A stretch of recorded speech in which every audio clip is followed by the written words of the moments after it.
अरबी घोड़े। महाराज कृष्णदेव राय के दरबार में एक दिन एक अरब प्रदेश का व्यापारी घोड़े बेचने आता है। वह अपने घोड़ों का बखान करके महाराज कृष्णदेव राय को सारे घोड़े खरीदने के लिए राजी कर लेता है तथा अपने घोड़े बेच जाता है। अब महाराज के घुड़साल में इतने अधिक घोड़े हो जाते हैं कि उन्हें रखने की जगह नहीं बचती। इसलिए महाराज के आदेश पर बहुत से घोड़ों को विजयनगर के आम नागरिकों और राज दरबार के कुछ लोगों को 3 महीने तक देखभाल के लिए दे दिया जाता है। हर एक देखभाल करने वाले को घोड़ों के पालन खर्च और प्रशिक्षण के लिए प्रति माह एक सोने का सिक्का दिया जाता है। विजयनगर के सभी नागरिकों की तरह चतुर तेनालीराम को भी एक घोड़ा दिया गया। तेनालीराम ने घोड़े को घर ले जाकर घर के पिछवाड़े एक छोटी सी घुड़साल बनाकर बांध दिया और घुड़साल की नैनी खिड़की से उसे हर रोज थोड़ी मात्रा में चारा खिलाने लगा। बाकी लोग भी महाराज कृष्णदेव राय की सौंपी गई जिम्मेदारी को निभाने लगे। महाराज नाराज हो गए हो जाए और उन पर क्रोधित हो कोई दंड ना दे दे, इस भय से सभी लोग अपना पेट काट कर भी घोड़े को उत्तम चारा खरीद कर खिलाने लगे। ऐसा करते करते 3 महीने बीत जाते हैं।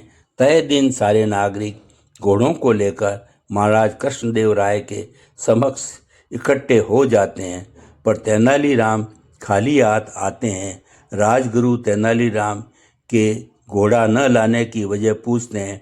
तेनालीराम उत्तर में कहते हैं, घोड़ा काफ़ी बिगड़ेल है और ख़तरनाक हो चुका है और वह खुद उस घोड़े के समीप नहीं जाना चाहते हैं। राजगुरु महाराज कृष्णदेव को कहते हैं कि तेनालीराम झूठ बोल रहा है। महाराज कृष्णदेव राय सच्चाई का पता लगाने के लिए और तेनालीराम के साथ राजगुरु को भेजते हैं। तेनालीराम के घर के पीछे बनी छोटी सी घुड़साल देख राजगुरु कहते हैं, अरे मूर्ख मानव, तुम एक छोटी सी कुटिया को घुड़साल कहते हो। तेनालीराम बड़े विवेक से राजगुरु से कहते हैं कि क्षमा करें, मैं आपकी तरह विद्वान नहीं हूँ। कृपया घोड़े को पहले खिड़की से झांक कर देख लें और उसके पश्चात ही घुड़साल के अंदर कदम रखें।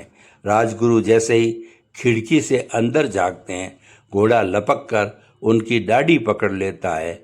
लोग जमा होने लगते हैं। काफ़ी मशक्क़त करने के बाद भी भूखा घोड़ा राजगुरु की दाढ़ी नहीं छोड़ता है।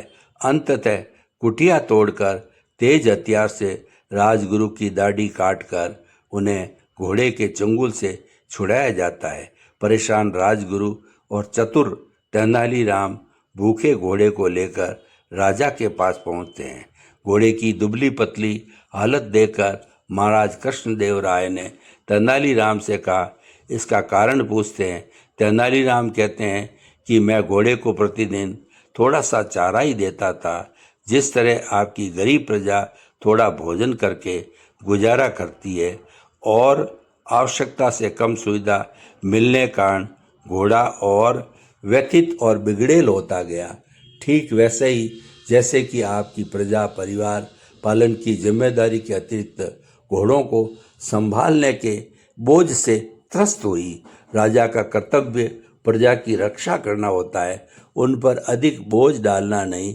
आपके दिए हुए घोड़े पालने के कार्य आदेश से घोड़े तो बलवान हो गए, पर आपकी प्रजा दुर्बल हो गई। महाराज कृष्णदेव राय को तेनालीराम की यह बात समझ में आ जाती है और वह तेनालीराम की प्रशंसा करते हुए उन्हें पुरस्कृत कर देते हैं।